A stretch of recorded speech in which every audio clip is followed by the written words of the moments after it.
नमस्कार. माझं नाव अथर्व देशमुख. आज आपल्यासोबत जॉईन झालेले आहेत डॉक्टर श्यामला बनारसे मॅडम आणि त्यांचं पुस्तक आहे सत्यजित रे आणि भारतीय मन्वंतर. याबद्दल आपण त्यांची मुलाखत घेत आहोत आणि मॅडमचं मी इंट्रोडक्शन देतो.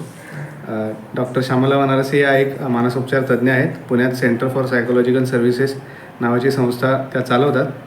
चित्रपटांचा कला माध्यम म्हणून विचार, सूक्ष्म विश्लेषण, मौलिक लेखन, भाषांतरे करून त्यांनी चित्रपट अध्यापनाची एक पद्धती विकसित केली आहे आणि त्यांची काही पुस्तकं मी सांगतो. पहिले घाशीराम कोतवाल, एक अभ्यास, a textual study of the Apu trilogy, perception of music, a correlational study, ज्याबद्दल आपण आता बोलणार आहोत ते सत्यजित रे आणि भारतीय मन्वंतर, स्वभावाला औषध असते, नवभारताचे उदयगान, राष्ट्रसेवा दल मध्यवर्ती कलापथक, आणि त्यांनी एक अनुवाद केला आहे बिहाइंड दी मास्क या डॉक्टर सुभाष मुंजे यांच्या पुस्तकाचा. तर ज्या पुस्तकाबद्दल आपण या मुलाखतीत बोलणार आहोत त्याबद्दल मी थोडक्यात सांगतो. मॅडमनी या पुस्तकात सत्यजित रे यांच्या वेगवेगळ्या चित्रपटांच्या कथांतील कालखंड आणि त्या काळात भारतात घडत गेलेला नैतिक मूल्यांच्या बाबतीतला बदल यांचा एकत्रितपणे अभ्यास करून हे लेखन केले आहे. सत्यजित रे यांच्या वेगवेगळ्या चित्रपटांमधील कथांचा कालखंड हा मॅडमने पुस्तकात सांगितल्याप्रमाणे 19व्या शतकाच्या मध्यापासून 20व्या शतकाच्या 8व्या-9व्या दशकापर्यंत आहे. पुस्तकाला विजया राजाध्यक्ष यांनी प्रस्तावना लिहिली आहे आणि तीसुद्धा खूप इंटरेस्टिंग आहे. पुस्तक 2010 साली प्रकाशित झाले आहे आणि प्रकाशक हे शब्दपर्व प्रकाशन हे आहे. मॅडम, पहिला प्रश्न हाच आहे की अशा प्रकारे भारतीय समाजात होत गेलेल्या बदलाचा आणि सत्यजित रे यांच्या चित्रपटांचा एकत्रितपणे अभ्यास करावा असे तुम्हाला का वाटले? फार क्वचित असं होतं की एखाद्या कलाकाराच्या प्रत्येक कृतीमागे एक ठाम अशी वैचारिक चौकट असते आणि मलाही हे काही आधी सुचलेलं नव्हतं. पण मी जसजसे राय यांचे चित्रपट बघत गेले तसतसं माझ्या असं लक्षात आलं की कालाबरोबर भारतीय समाज बदलत होता आणि त्याबरोबर राय यांचं या समाजाविषयीचं जे संवेदन होतं त्या संवेदनातही फरक पडत होता आणि त्यांना समाजासमोरच्या मूलभूत पेचांची किंवा त्या काळच्या प्रश्नांची जी जाणीव होती, मग ते स्त्रियांच्या बाबतीत असतील, तरुणांच्या बाबतीत असतील, मध्यमवर्गाबाबत असतील किंवा राजसत्तेबाबत असतील, त्या प्रत्येकाचं एक अतिशय कलात्मक चित्रण त्यांच्या चित्रपटांमध्ये मला बघायला मिळालं आणि त्यामधून हे पुस्तक तयार झालं. आणि मॅडम, 19व्या शतकाच्या उत्तरार्धातील कथानक असलेल्या सत्यजित रे यांच्या चित्रपटांचे कुठले वैशिष्ट्य तुम्हाला महत्त्वाचे वाटते? तुम्ही पुस्तकात म्हटल्याप्रमाणे शतरंज के खिलाडी, मला वाटतं शतरंज के खिलाडी हा सत्यजित रे यांचा बंगाली भाषेत नसलेला एकमेव चित्रपट आहे. चारुलता, घरे बाहेरे, देवी, जलसागर हे सत्यजित रे यांचे 19व्या शतकाच्या उत्तरार्धाच्या कालखंडात घडत असलेले कथानक असलेले सिनेमे आहेत. ते ऐतिहासिक कालखंड अगदी आपण काटेकोरपणे नाही पाहिले तरी आपण असं बघू शकतो की शतरंज के खिलाडीमध्ये रंगवलेलं जे राजा आणि प्रजा यांचं नातं आहे तेच नातं चित्रपट निघाला त्या सुमाराला भारतीय समाजामध्ये राजसत्ता आणि म्हणजे लोकशाही समाज इथे दिसत होतं का की सर्वसामान्य लोक बेसावध आहेत, बेदखल आहेत आणि राजसत्ता आपल्याला हवं ते करते आहे किंवा काही वेळेला मूळ राजसत्ताच उखडली जाते आहे. आणि हे जेव्हा माझ्या मनामध्ये विचार आला तेव्हा मी ते एकापुढे एक मांडून बघायला लागले आणि मग असं लक्षात आलं की हा 100 वर्ष उलटून गेल्यानंतर त्याने इतिहासामधल्या एका क्षणाला धरून ही जी निर्मिती केली आणि त्याचा जो एक भारतीय जनजीवनाशी संबंध आहे तसाच संबंध मग स्वातंत्र्य चळवळीशी, शहरीकरणाशी स्त्रियांनी आर्थिक कारणासाठी घराबाहेर पडण्याशी असा कसा लागत जातो हे माझ्या लक्षात यायला लागलं आणि त्यामधून हे पुस्तक तयार झालं. त्यामुळे त्याच्यात लहान मुलांसाठी त्याने केलेले चित्रपट नाही आहेत किंवा आगंतुकसारखा किंवा नंतरचा याच्यासारखा चित्रपट याच्यामध्ये मी घेतलेला नाही. म्हणजे अंधश्रद्धेचा प्रश्न जसा देवीमध्ये आलेला होता तसाच तो पुन्हा म्हणजे 80च्या दशकातसुद्धा तोच प्रश्न आपण अजूनही झगडत होतो.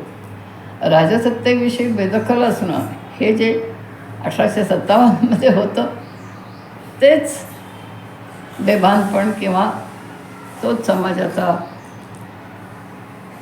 एक वृत्तीचा भाग आपल्याला लोकशाहीमध्येही दिसतो आहे. म्हणजे लोकशाहीने आपण अधिक जागरूक तरी झालो का असा प्रश्न जवळजवळ राय आपल्याला विचारत असतात. आणि त्यामुळे हे चित्रपट निवडताना मी त्या काळाचं चित्रण ज्याच्यामध्ये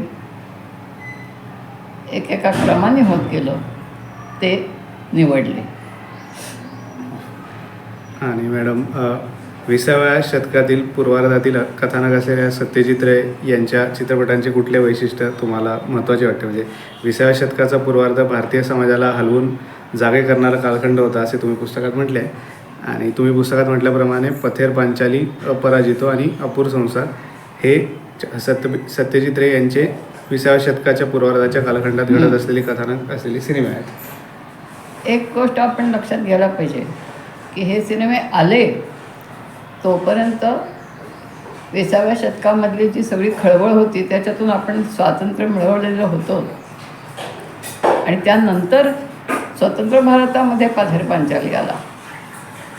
आणि मग हा पथ कोणता, हा रस्ता कोणता, कोणत्या रस्त्याची ही पांचाली म्हणजे कथा आहे, तर ती आहे ब्रिटिश सत्तेच्या प्रभावाखाली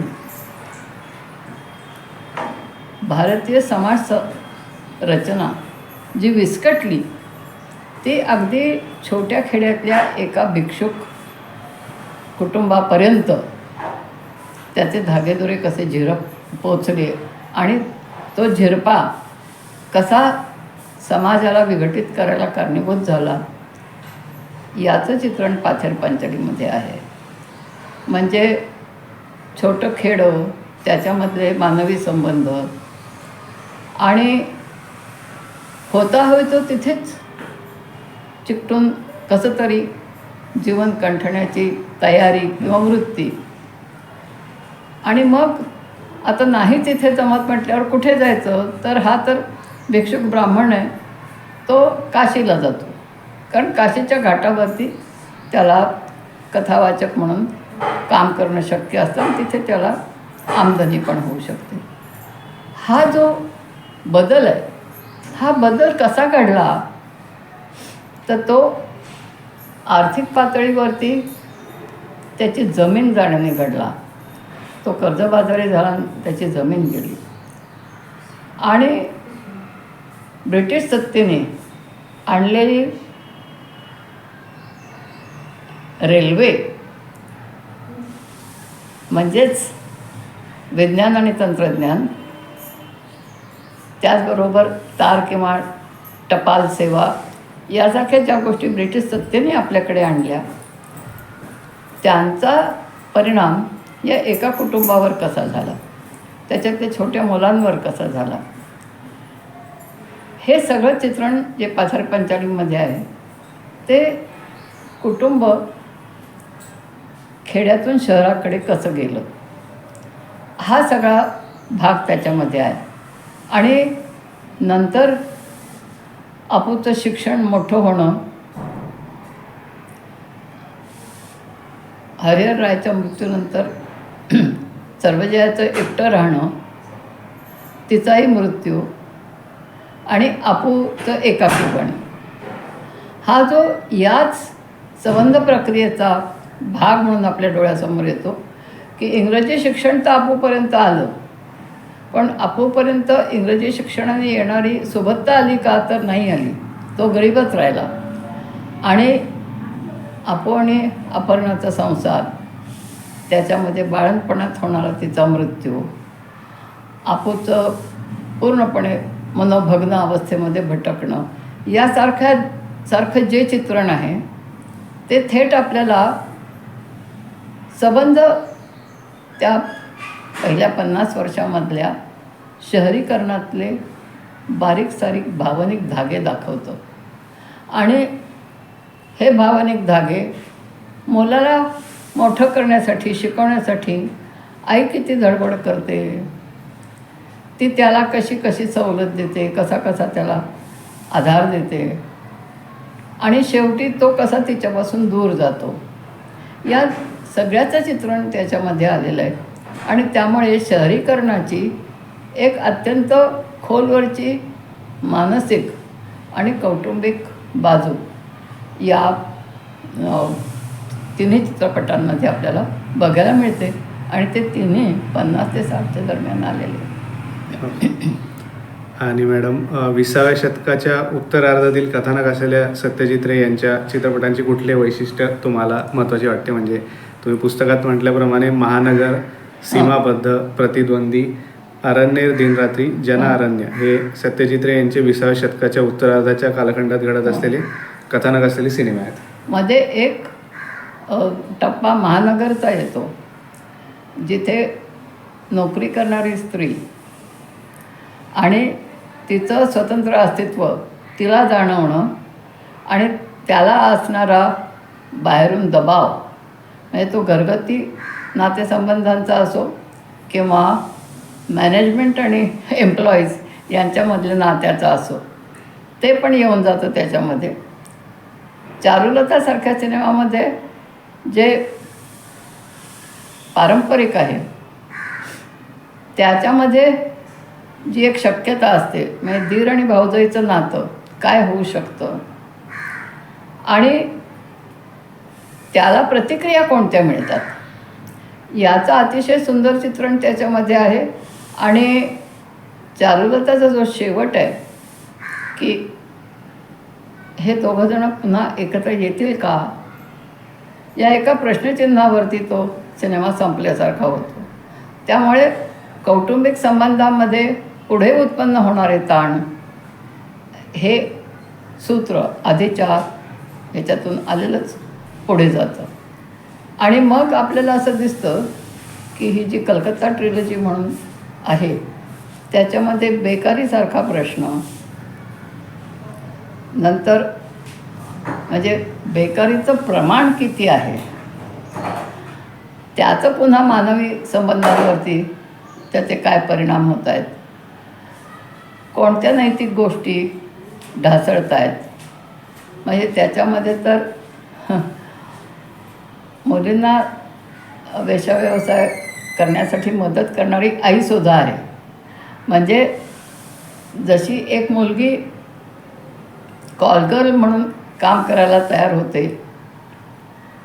हा भाग त्या चित्रपटांमध्ये आहे, तसाच ही आई हे मान्य करते की आपल्या मुली असे पैसे कमावतात म्हणून, आणि त्यासाठी ती त्यांची सोय वगैरे पण बघते. हा जो मानसिकतेमधल्या नैतिकतेचा ऱ्हास आहे त्याच्यावरती रायबोट ठेवतात.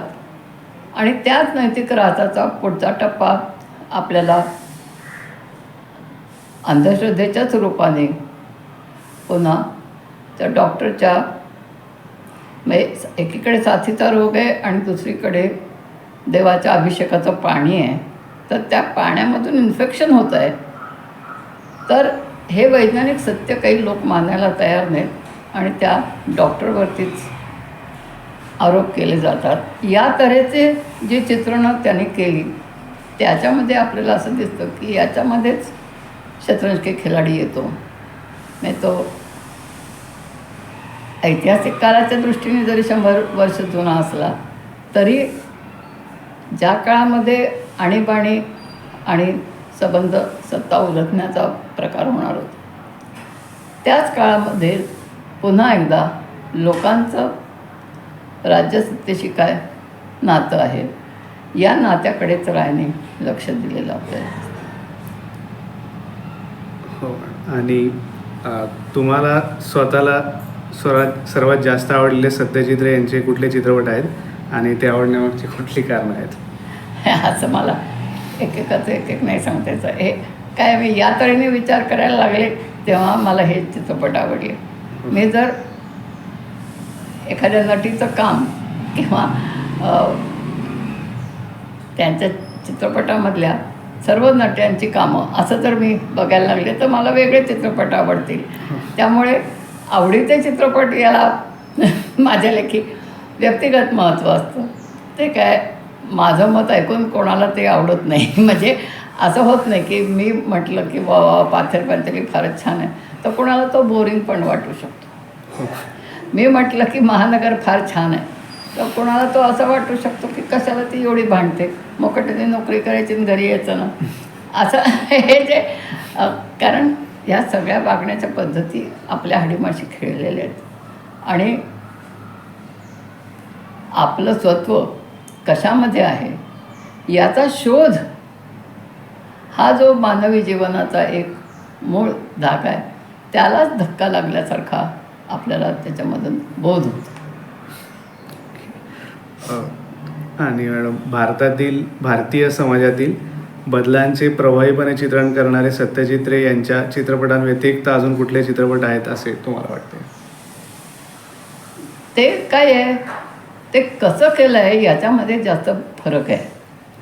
म्हणजे भारतीय समाजातल्या बदलांविषयी अगदी पहिल्या काळापासून लोक म्हणजे सावकारी पाठसारखा सिनेमा असेल किंवा कुंकूसारखा सिनेमा असेल असे जर आपण बघायला लागलो तर एक प्रकारचा बोलघेवडेपणा जो सिनेमांना होता की जे तत्त्व किंवा जो वाद आहे तोच तुम्ही त्या चित्रपटामध्ये मांडता, परंतु त्या कथनातून ते अभिव्यक्त होणं हे रायने ज्या पद्धतीने केलं आहे ते आपल्याला म्हणजे जाहीरपणे सामाजिक चित्रपट असं आपण ज्याला म्हणू तर राय यांचे चित्रपट नाही आहेत का सामाजिक? तर आहेत, पण हे जे आगे बढो पीछे हटो करणारे सिनेमे असतात त्या सिनेमांपेक्षा रायच्या सिनेमामध्ये खूपच सूक्ष्मता आहे, सटलिटी आहे आणि एक जास्त व्यापक संदर्भ आणि जीवनदर्शन त्याच्यामध्ये मला दिसतं. आणि मॅडम तुमच्या पुस्तकाच्याच रचनेला धरून जर विचार केला तर सध्या 21व्या शतकाचा पूर्वार्ध चालू आहे तर भारतातील या म्हणजे सध्याच्या काळाचे चित्रण करणारे कुठले चित्रपट तुम्हाला महत्त्वाचे वाटतात? नाही, पुन्हा तेच आहे माझं. म्हणजे आता मी कासारवल्लीचा एक सिनेमा त्याच्यात घेतला आहे पण थीमॅटिकली बेनेगलांचे चित्रपटसुद्धा या बदलाचा वेध घेणारे आहेतच. नंतर ते अनेक दिग्दर्शक नवे असेल की ज्याने या बदलावरच पूर्ण कॉन्सन्ट्रेशन केलेलं आहे, परंतु माझं व्ह्यूइंग गेल्या 20 वर्षात खूप कमी झाले आणि त्यामुळे माझ्या दृष्टीच्याच प्रॉब्लेममुळे मला ते शक्य होत नाही. हो चालेल मॅडम, थँक्यू. तुम्ही मुलाखत दिली आणि मॅडमचं पुस्तक आहे मी त्याची लिंक या व्हिडिओच्या डिस्क्रिप्शनमध्ये देत आहे. ज्यांना इंटरेस्ट आहे ते चेक करू शकता. Thank you madam.